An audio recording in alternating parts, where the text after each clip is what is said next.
Bonjour. Dans cette dernière séquence, nous allons vous présenter les différents utilisateurs de la plateforme Moodle, c'est-à-dire qui peut faire quoi. Alors, nous allons dans Attribution des rôles.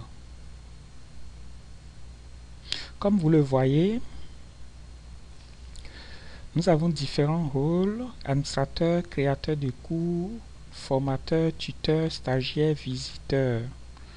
Je ne parlerai pas des autres rôles car ce sont des rôles qui ont été ajoutés suite à des modules complémentaires que nous avons installés sur cette plateforme.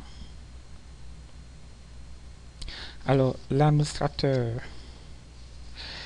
Les administrateurs peuvent tout faire et aller partout dans le site. Mais seul l'administrateur principal peut affecter ou retirer le rôle d'administrateur aux autres utilisateurs. Créateur de cours.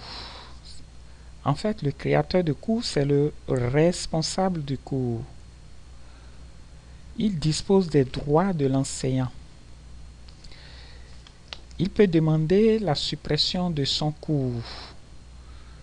Il initie, maintient, gère, supervise le cours. Il est le premier à en fixer les paramètres et réglages. Il peut enseigner dans le cours. Nous avons le formateur ou enseignant. L'enseignant a le contrôle d'un cours spécifique. Paramétrage, réglage, édition et des activités des étudiants qui y sont inscrits. Il accède au mode édition. Il peut ajouter de nouvelles ressources et de nouvelles activités d'apprentissage au cours et opérer des changements de mise en page.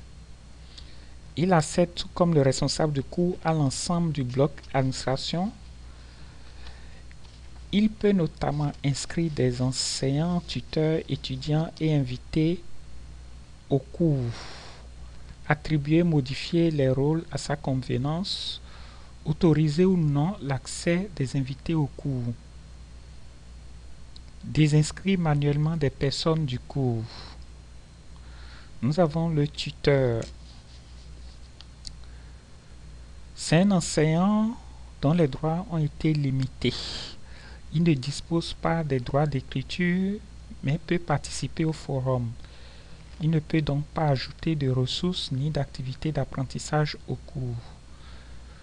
Il n'accède dans le bloc d'administration qu'aux fonctionnalités suivantes: la notation, la consultation des rapports d'activité et l'importation de cours.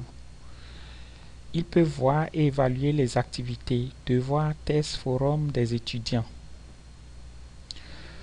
Nous avons l'étudiant ou stagiaire.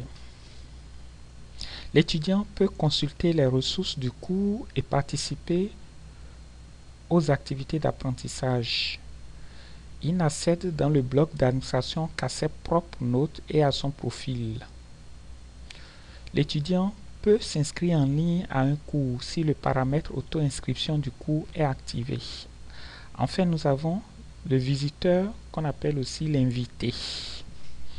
L'invité ne peut que consulter le cours. Accès en mode lecture seul, ce qui signifie qu'il ne peut pas participer aux activités. Il ne peut par exemple pas écrire dans les forums ou contrarier le déroulement du cours pour les véritables étudiants. Voilà un peu les différents rôles. Merci et à bientôt.